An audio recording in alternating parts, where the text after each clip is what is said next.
Paper 134. The Transition Years. During the Mediterranean journey, Jesus had carefully studied the people he met and the countries through which he passed, and at about this time he reached his final decision as to the remainder of his life on earth.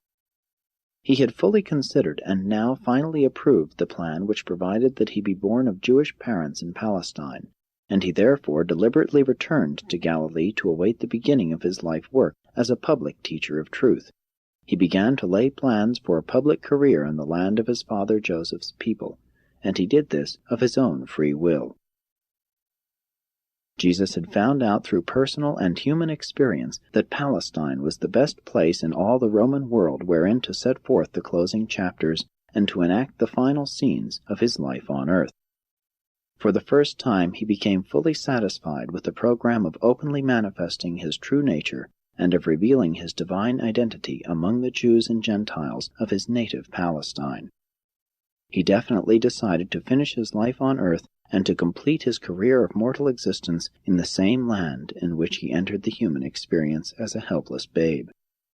His Urantia career began among the Jews in Palestine, and he chose to terminate his life in Palestine and among the Jews.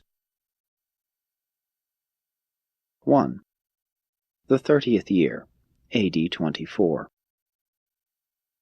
After taking leave of Gonad and Ganid at Charax in December of A.D. 23, Jesus returned by way of Ur to Babylon, where he joined a desert caravan that was on its way to Damascus. From Damascus he went to Nazareth, stopping only a few hours at Capernaum, where he paused to call on Zebedee's family. There he met his brother James, who had some time previously come over to work in his place in Zebedee's workshop. After talking with James and Jude, who also chanced to be in Capernaum, and after turning over to his brother James the little house which John Zebedee had managed to buy, Jesus went on to Nazareth. At the end of his Mediterranean journey, Jesus had received sufficient money to meet his living expenses almost up to the time of the beginning of his public ministry. But aside from Zebedee of Capernaum and the people whom he met on this extraordinary trip, the world never knew that he made this journey. His family always believed that he spent this time in study at Alexandria. Jesus never confirmed these beliefs, neither did he make open denial of such misunderstandings. During his stay of a few weeks at Nazareth, Jesus visited with his family and friends, spent some time at the repair shop with his brother Joseph, but devoted most of his attention to Mary and Ruth. Ruth was then nearly 15 years old, and this was Jesus' first opportunity to have long talks with her since she had become a young woman. Both Simon and Jude had for some time wanted to get married, but they disliked to do this without Jesus' consent. Accordingly, they had postponed these events, hoping for their eldest brother's return. Though they all regarded James as the head of the family in most matters, when it came to getting married, they wanted the blessing of Jesus. So Simon and Jude were married at a double wedding in early March of this year, A.D. 24. All the older children were now married. Only Ruth, the youngest, remained at home with Mary. Jesus visited with the individual members of his family quite normally and naturally, but when they were all together he had so little to say that they remarked about it among themselves. Mary especially was disconcerted by this unusually peculiar behavior of her firstborn son. About the time Jesus was preparing to leave Nazareth, the conductor of a large caravan which was passing through the city was taken violently ill, and Jesus, being a linguist, volunteered to take his place. Since the trip would necessitate his absence for a year, and inasmuch as all his brothers were married, and his mother was living at home with Ruth, Jesus called a family conference at which he proposed that his mother and Ruth go to Capernaum to live in the home which he had so recently given to James.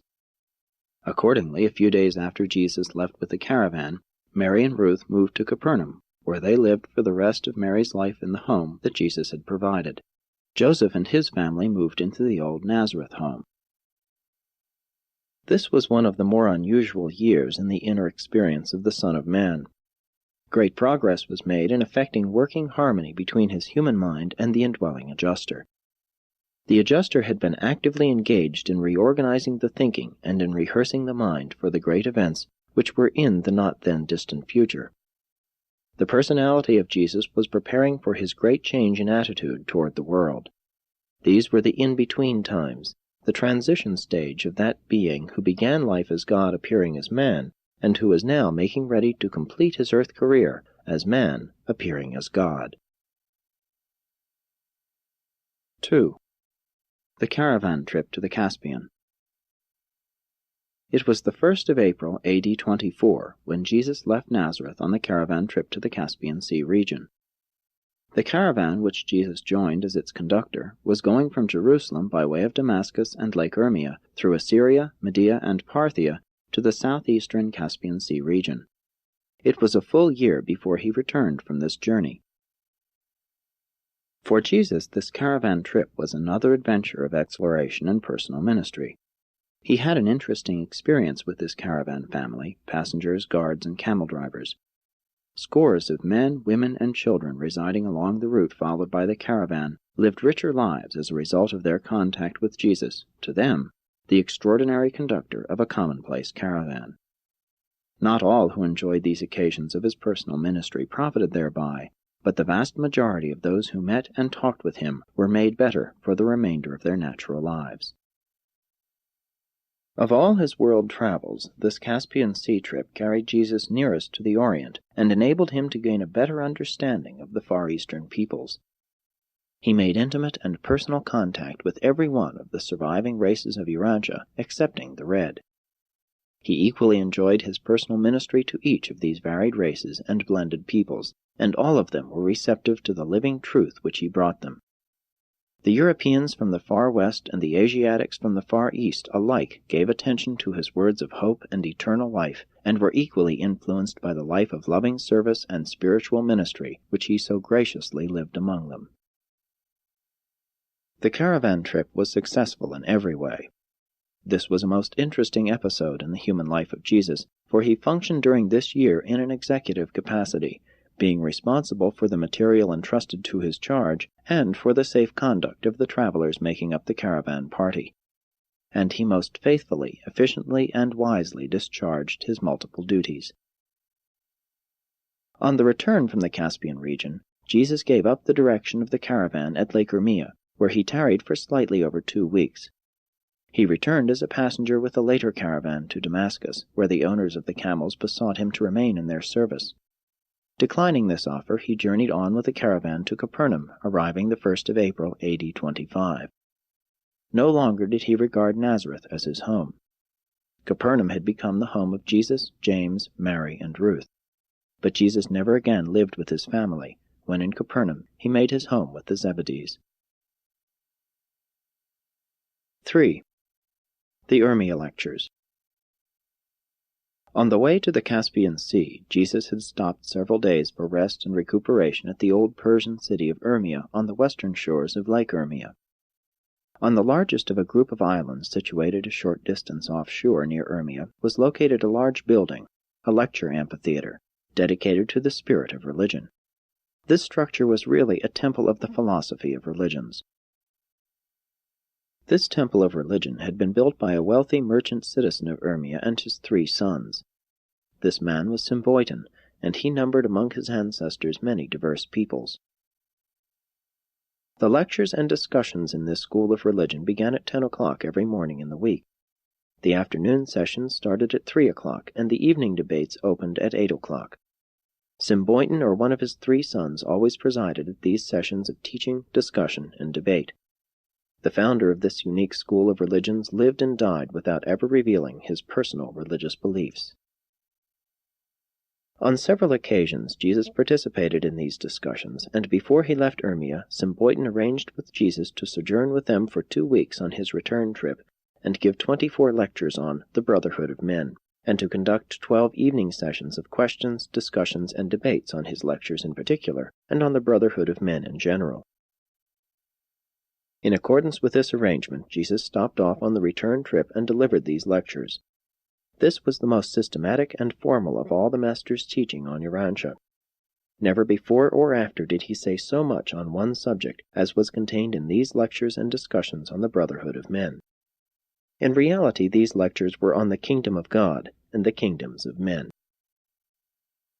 More than 30 religions and religious cults were represented on the faculty of this temple of religious philosophy.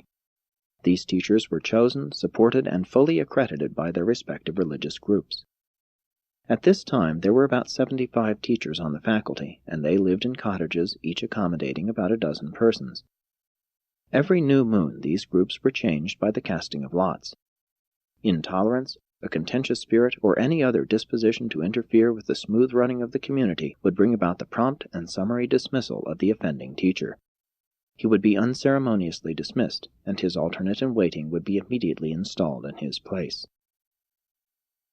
These teachers of the various religions made a great effort to show how similar their religions were in regard to the fundamental things of this life and the next. There was but one doctrine which had to be accepted in order to gain a seat on this faculty. Every teacher must represent a religion which recognized God, some sort of supreme deity. There were 5 independent teachers on the faculty who did not represent any organized religion, and it was as such an independent teacher that Jesus appeared before them.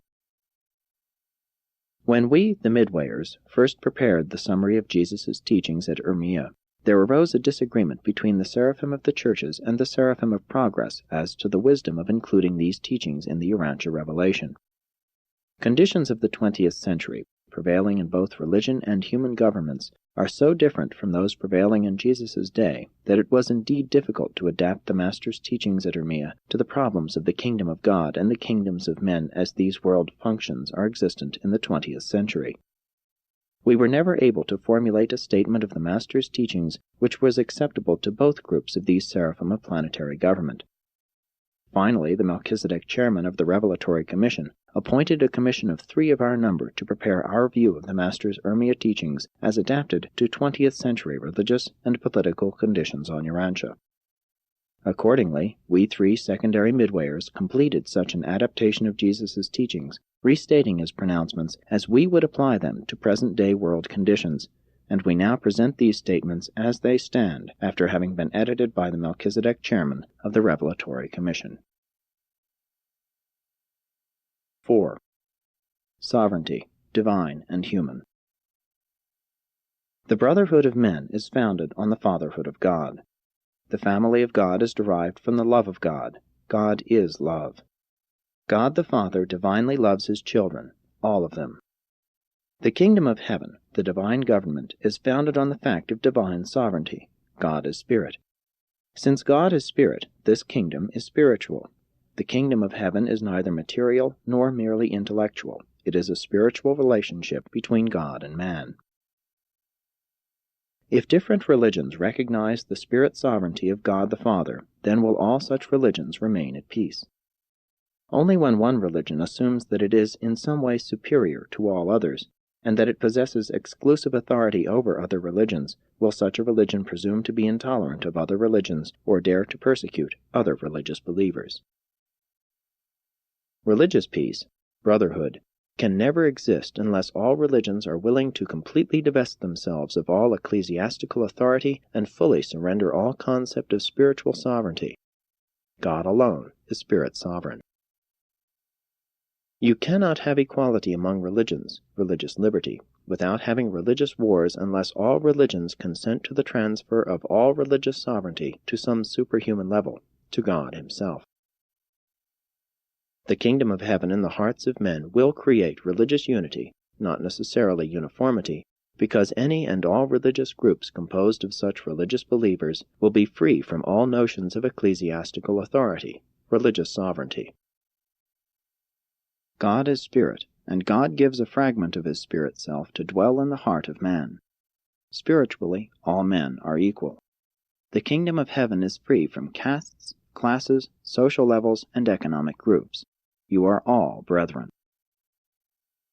But the moment you lose sight of the spirit sovereignty of God the Father, some one religion will begin to assert its superiority over other religions, and then, instead of peace on earth and goodwill among men, there will start dissensions, recriminations, even religious wars, at least wars among religionists. Free will beings who regard themselves as equals, unless they mutually acknowledge themselves as subject to some super-sovereignty, some authority over and above themselves, sooner or later are tempted to try out their ability to gain power and authority over other persons and groups. The concept of equality never brings peace except in the mutual recognition of some over-controlling influence of super-sovereignty.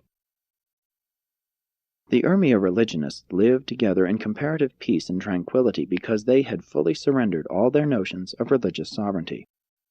Spiritually, they all believed in a sovereign God. Socially, full and unchallengeable authority rested in their presiding head, Symboiton. They well knew what would happen to any teacher who assumed to lord it over his fellow teachers. There can be no lasting religious peace on Urantia until all religious groups freely surrender all their notions of divine favor, chosen people, and religious sovereignty. Only when God the Father becomes supreme will men become religious brothers and live together in religious peace on earth. 5. Political sovereignty. While the Master's teaching concerning the sovereignty of God is a truth, only complicated by the subsequent appearance of the religion about him among the world's religions, his presentations concerning political sovereignty are vastly complicated by the political evolution of nation life during the last 1900 years and more. In the times of Jesus, there were only two great world powers, the Roman Empire in the west and the Han Empire in the east, and these were widely separated by the Parthian kingdom and other intervening lands of the Caspian and Turkestan regions. We have, therefore, in the following presentation departed more widely from the substance of the Master's teachings at URMIA concerning political sovereignty, at the same time attempting to depict the import of such teachings as they are applicable to the peculiarly critical stage of the evolution of political sovereignty in the 20th century after Christ. War on Urantia will never end so long as nations cling to the elusive notions of unlimited national sovereignty. There are only two levels of relative sovereignty on an inhabited world, the spiritual free will of the individual mortal and the collective sovereignty of mankind as a whole. Between the level of the individual human being and the level of the total of mankind, all groupings and associations are relative, transitory, and of value only insofar as they enhance the welfare, well-being, and progress of the individual and the planetary grand total, man and mankind. Religious teachers must always remember that the spiritual sovereignty of God overrides all intervening and intermediate spiritual loyalties. Someday civil rulers will learn that the Most Highs rule in the kingdoms of men. This rule of the Most Highs in the kingdoms of men is not for the especial benefit of any especially favored group of mortals. There is no such thing as a chosen people. The rule of the Most Highs, the over-controllers of political evolution, is a rule designed to foster the greatest good to the greatest number of all men and for the greatest length of time. Sovereignty is power, and it grows by organization. This growth of the organization of political power is good and proper, for it tends to encompass ever-widening segments of the total of mankind. But this same growth of political organizations creates a problem at every intervening stage between the initial and natural organization of political power, the family, and the final consummation of political growth, the government of all mankind, by all mankind, and for all mankind. Starting out with parental power in the family group, political sovereignty evolves by organization as families overlap into consanguineous clans, which become united, for various reasons, into tribal units, super-consanguineous political groupings. And then, by trade, commerce, and conquest, tribes become unified as a nation, while nations themselves sometimes become unified by empire. As sovereignty passes from smaller groups to larger groups, wars are lessened. That is, minor wars between smaller nations are lessened, but the potential for greater wars is increased as the nations wielding sovereignty become larger and larger. Presently, when all the world has been explored and occupied, when nations are few, strong, and powerful, when these great and supposedly sovereign nations come to touch borders, when only oceans separate them, then will the stage be set for major wars, worldwide conflicts. So-called sovereign nations cannot rub elbows without generating conflicts and eventuating wars.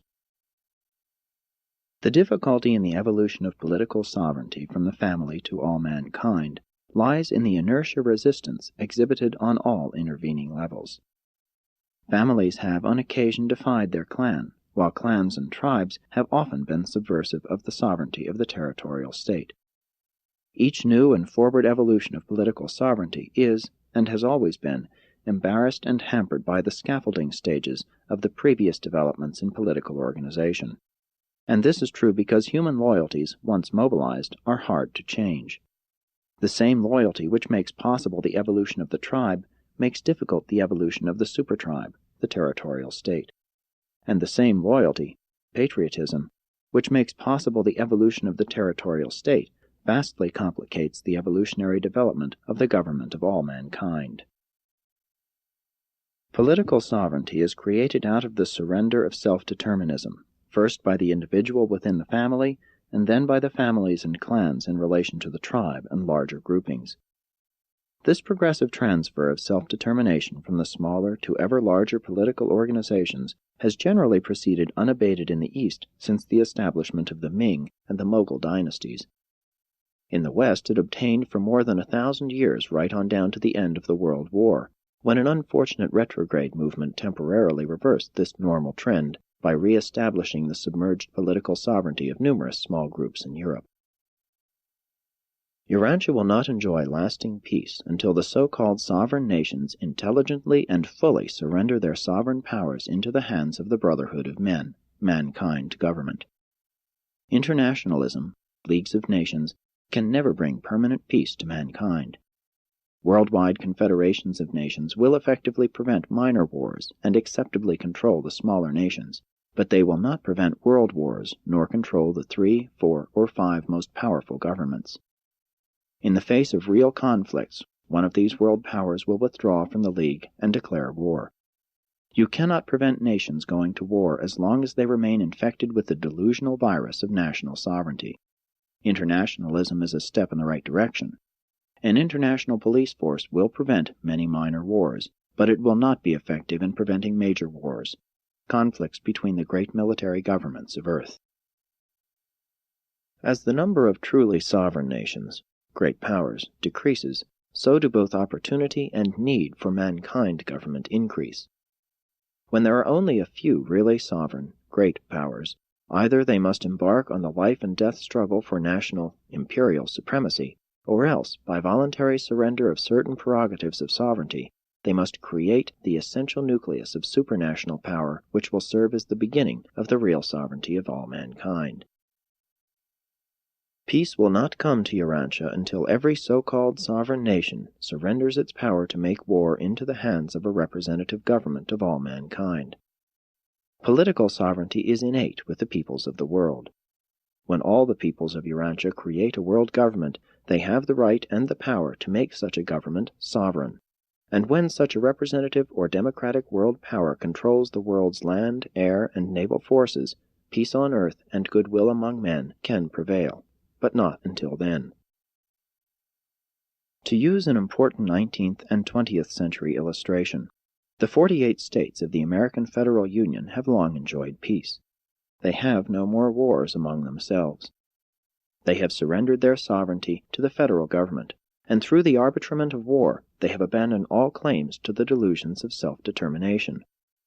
While each state regulates its internal affairs, it is not concerned with foreign relations, tariffs, immigration, military affairs, or interstate commerce.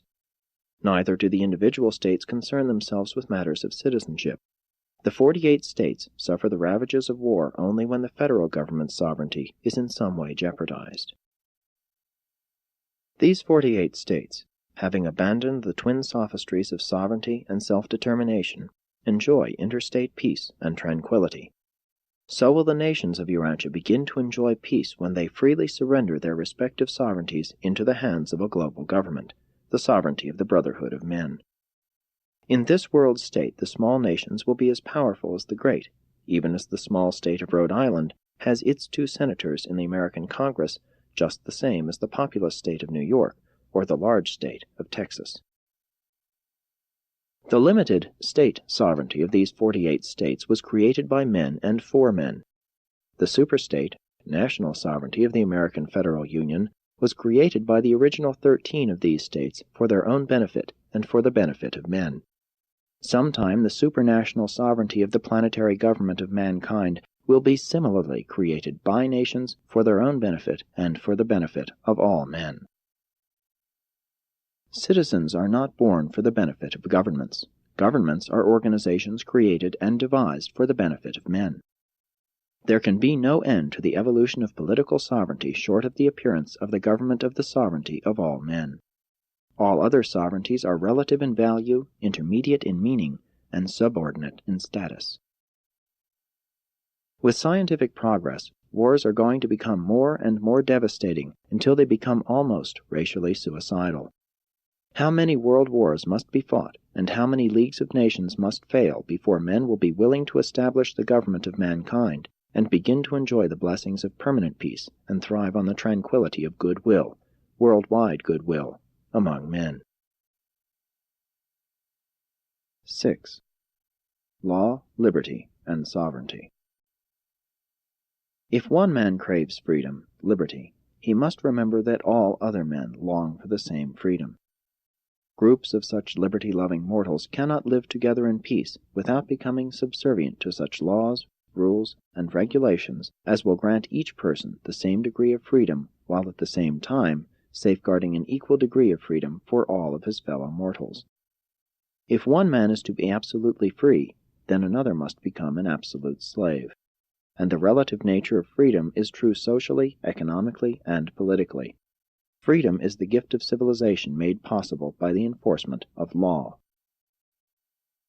Religion makes it spiritually possible to realize the brotherhood of men, but it will require mankind government to regulate the social, economic, and political problems associated with such a goal of human happiness and efficiency. There shall be wars and rumors of wars. Nation will rise against nation, just as long as the world's political sovereignty is divided up and unjustly held by a group of nation-states.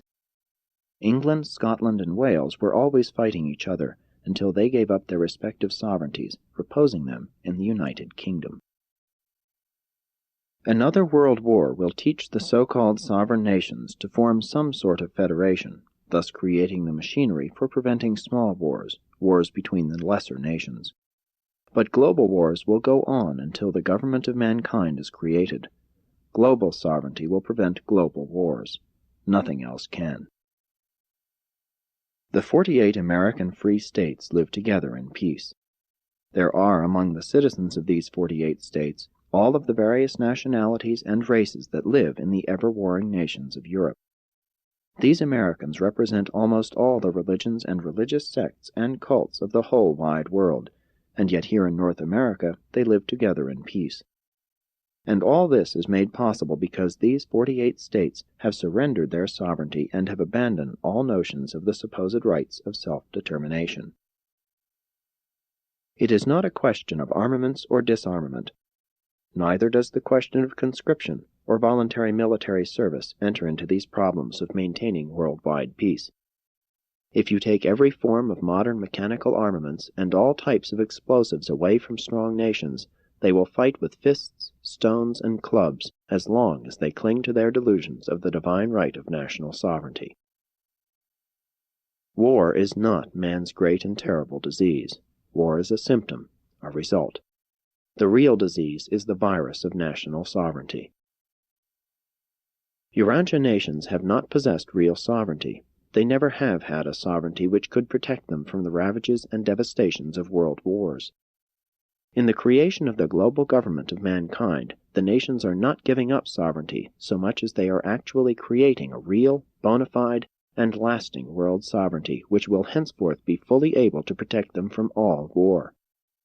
Local affairs will be handled by local governments, national affairs by national governments, international affairs will be administered by global government. World peace cannot be maintained by treaties, diplomacy, foreign policies, alliances, balances of power, or any other type of makeshift juggling with the sovereignties of nationalism. World law must come into being and must be enforced by world government, the sovereignty of all mankind. The individual will enjoy far more liberty under world government. Today, the citizens of the great powers are taxed, regulated, and controlled almost oppressively, and much of this present interference with individual liberties will vanish when the national governments are willing to trustee their sovereignty as regards international affairs into the hands of global government. Under global government, the national groups will be afforded a real opportunity to realize and enjoy the personal liberties of genuine democracy. The fallacy of self-determination will be ended. With global regulation of money and trade will come the new era of worldwide peace. Soon may a global language evolve, and there will be at least some hope of sometime having a global religion, or religions with a global viewpoint. Collective security will never afford peace until the collectivity includes all mankind. The political sovereignty of representative mankind government will bring lasting peace on earth, and the spiritual brotherhood of man will forever ensure goodwill among all men. And there is no other way whereby peace on earth and goodwill among men can be realized. After the death of Symboiton, his sons encountered great difficulties in maintaining a peaceful faculty. The repercussions of Jesus' teachings would have been much greater if the later Christian teachers who joined the URMIA faculty had exhibited more wisdom and exercised more tolerance. Symboiton's eldest son had appealed to Abner at Philadelphia for help, but Abner's choice of teachers was most unfortunate in that they turned out to be unyielding and uncompromising. These teachers sought to make their religion dominant over the other beliefs. They never suspected that the oft-referred-to lectures of the caravan conductor had been delivered by Jesus himself. As confusion increased in the faculty, the three brothers withdrew their financial support, and after 5 years the school closed. Later it was reopened as a Mithraic temple, and eventually burned down in connection with one of their orgiastic celebrations. 7. The 31st year, AD 25. When Jesus returned from the journey to the Caspian Sea, he knew that his world travels were about finished. He made only one more trip outside of Palestine, and that was into Syria.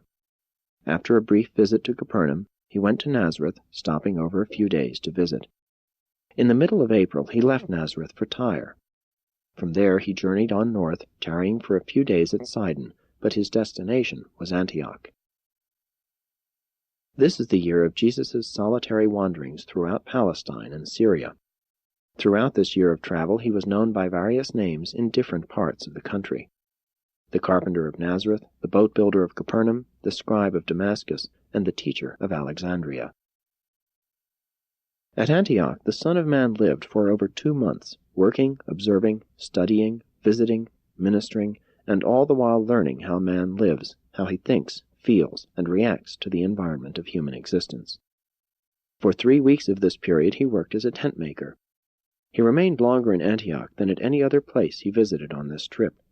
10 years later, when the Apostle Paul was preaching in Antioch and heard his followers speak of the doctrines of the Damascus scribe, he little knew that his pupils had heard the voice and listened to the teachings of the Master himself. From Antioch, Jesus journeyed south along the coast to Caesarea, where he tarried for a few weeks, continuing down the coast to Joppa. From Joppa he traveled inland to Jamnia, Ashdod, and Gaza. From Gaza he took the inland trail to Beersheba, where he remained for a week. Jesus then started on his final tour as a private individual through the heart of Palestine, going from Beersheba in the south to Dan in the north. On this journey northward he stopped at Hebron, Bethlehem, where he saw his birthplace, Jerusalem, he did not visit Bethany, Beeroth, Lebonah, Sichar, Shechem, Samaria, Gibeah, En-Ganim, Endor, Madon. Passing through Magdala and Capernaum he journeyed on north, and passing east of the waters of Merom, he went by Karata to Dan or Caesarea Philippi. The indwelling thought adjuster now led Jesus to forsake the dwelling places of men, and betake himself up to Mount Hermon, that he might finish his work of mastering his human mind, and complete the task of effecting his full consecration to the remainder of his life work on earth. This was one of the most unusual and extraordinary epochs in the Master's earth life on Urantia. Another and very similar one was the experience he passed through when alone in the hills near Pella, just subsequent to his baptism. This period of isolation on Mount Hermon marked the termination of his purely human career, that is, the technical termination of the mortal bestowal, while the later isolation marked the beginning of the more divine phase of the bestowal. And Jesus lived alone with God for 6 weeks on the slopes of Mount Hermon. 8. The Sojourn on Mount Hermon. After spending some time in the vicinity of Caesarea Philippi, Jesus made ready his supplies, and securing a beast of burden and a lad named Tiglath, he proceeded along the Damascus road to a village sometime known as Beit Gen, in the foothills of Mount Hermon. Here, near the middle of August A.D. 25, he established his headquarters, and leaving his supplies in the custody of Tiglath, he ascended the lonely slopes of the mountain. Tiglath accompanied Jesus this first day up the mountain to a designated point about 6,000 feet above sea level, where they built a stone container in which Tiglath was to deposit food twice a week. The first day, after he had left Tiglath, Jesus had ascended the mountain only a short way when he paused to pray. Among other things, he asked his Father to send back the guardian seraphim to be with Tiglath. He requested that he be permitted to go up to his last struggle with the realities of mortal existence alone, and his request was granted. He went into the great test with only his indwelling adjuster to guide and sustain him. Jesus ate frugally while on the mountain. He abstained from all food only a day or two at a time. The superhuman beings who confronted him on this mountain, and with whom he wrestled in spirit, and whom he defeated in power, were real. They were his archenemies in the system of Satania. They were not phantasms of the imagination, evolved out of the intellectual vagaries of a weakened and starving mortal who could not distinguish reality from the visions of a disordered mind. Jesus spent the last 3 weeks of August and the first 3 weeks of September on Mount Hermon. During these weeks he finished the mortal task of achieving the circles of mind understanding and personality control. Throughout this period of communion with his heavenly Father, the indwelling adjuster also completed the assigned services. The mortal goal of this earth creature was there attained. Only the final phase of mind and adjuster attunement remained to be consummated. After more than 5 weeks of unbroken communion with his Paradise Father, Jesus became absolutely assured of his nature and of the certainty of his triumph over the material levels of time-space personality manifestation. He fully believed in, and did not hesitate to assert, the ascendancy of his divine nature over his human nature. Near the end of the mountain sojourn, Jesus asked his Father if he might be permitted to hold conference with his Satania enemies as the Son of Man, as Joshua ben Joseph. This request was granted. During the last week on Mount Hermon, the great temptation, the universe trial, occurred. Satan, representing Lucifer, and the rebellious planetary prince, Caligastia, were present with Jesus and were made fully visible to him. And this temptation, this final trial of human loyalty in the face of the misrepresentations of rebel personalities, had not to do with food, temple pinnacles, or presumptuous acts. It had not to do with the kingdoms of this world, but with the sovereignty of a mighty and glorious universe.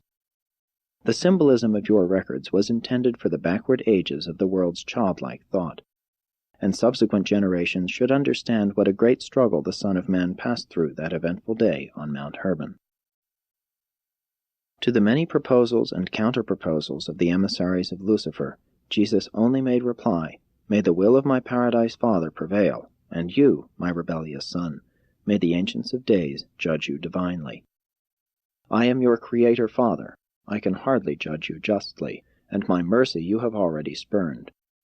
I commit you to the adjudication of the judges of a greater universe." To all the Lucifer-suggested compromises and makeshifts, to all such specious proposals about the incarnation bestowal, Jesus only made reply, "The will of my Father in paradise be done." And when the trying ordeal was finished, the detached guardian seraphim returned to Jesus' side and ministered to him. On an afternoon in late summer, amid the trees and in the silence of nature, Michael of Nebadon won the unquestioned sovereignty of his universe. On that day he completed the task set for Creator sons to live to the full the incarnated life in the likeness of mortal flesh on the evolutionary worlds of time and space. The universe announcement of this momentous achievement was not made until the day of his baptism, months afterward, but it all really took place that day on the mountain. And when Jesus came down from his sojourn on Mount Hermon, the Lucifer rebellion in Satania and the Caligastia secession on Urantia were virtually settled. Jesus had paid the last price required of him to attain the sovereignty of his universe, which in itself regulates the status of all rebels, and determines that all such future upheavals, if they ever occur, may be dealt with summarily and effectively. Accordingly, it may be seen that the so-called Great Temptation of Jesus took place some time before his baptism and not just after that event. At the end of this sojourn on the mountain, as Jesus was making his descent, he met Tiglath coming up to the rendezvous with food. Turning him back, he said only, "The period of rest is over. I must return to my father's business." He was a silent and much changed man as they journeyed back to Dan, where he took leave of the lad, giving him the donkey. He then proceeded south by the same way he had come, to Capernaum. 9. The time of waiting.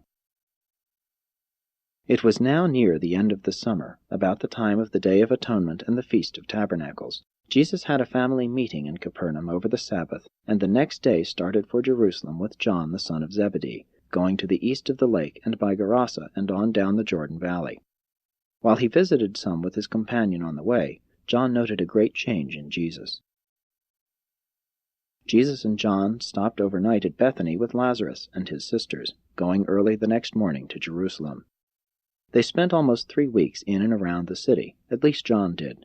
Many days John went into Jerusalem alone, while Jesus walked about over the nearby hills and engaged in many seasons of spiritual communion with his Father in heaven.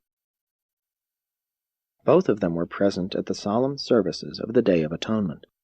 John was much impressed by the ceremonies of this day of all days in the Jewish religious ritual, but Jesus remained a thoughtful and silent spectator. To the Son of Man this performance was pitiful and pathetic. He viewed it all as misrepresentative of the character and attributes of his Father in heaven.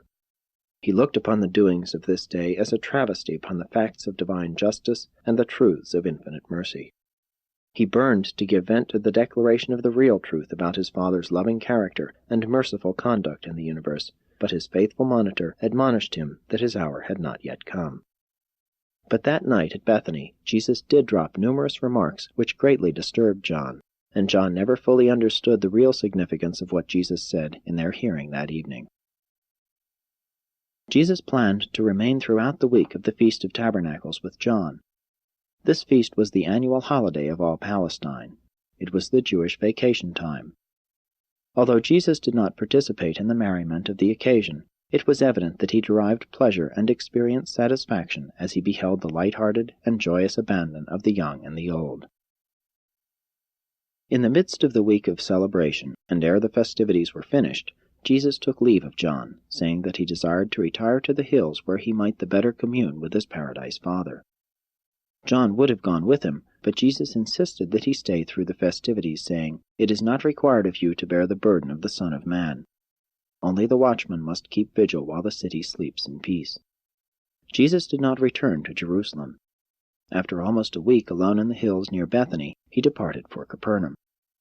On the way home he spent a day and a night alone on the slopes of Gilboa, near where King Saul had taken his life. And when he arrived at Capernaum, he seemed more cheerful than when he had left John in Jerusalem. The next morning, Jesus went to the chest containing his personal effects, which had remained in Zebedee's workshop, put on his apron, and presented himself for work, saying, "It behooves me to keep busy while I wait for my hour to come." And he worked several months until January of the following year in the boat shop by the side of his brother James. After this period of working with Jesus, no matter what doubts came up to becloud James's understanding of the life-work of the Son of Man, he never again really and wholly gave up his faith in the mission of Jesus. During the final period of Jesus' work at the boat shop, he spent most of his time on the interior finishing of some of the larger craft. He took great pains with all his handiwork and seemed to experience the satisfaction of human achievement when he had completed a commendable piece of work. Though he wasted little time upon trifles, he was a painstaking workman when it came to the essentials of any given undertaking. As time passed, rumors came to Capernaum of one John who was preaching while baptizing penitents in the Jordan. And John preached, "The kingdom of heaven is at hand. Repent and be baptized." Jesus listened to these reports as John slowly worked his way up the Jordan Valley from the ford of the river nearest to Jerusalem. But Jesus worked on, making boats, until John had journeyed up the river to a point near Pella in the month of January of the next year, AD 26, when he laid down his tools, declaring, "My hour has come. and presently presented himself to John for baptism. But a great change had been coming over Jesus. Few of the people who had enjoyed his visits and ministrations as he had gone up and down in the land ever subsequently recognized in the public teacher the same person they had known and loved as a private individual in former years. And there was a reason for this failure of his early beneficiaries to recognize him in his later role of public and authoritative teacher. For long years this transformation of mind and spirit had been in progress, and it was finished during the eventful sojourn on Mount Hermon.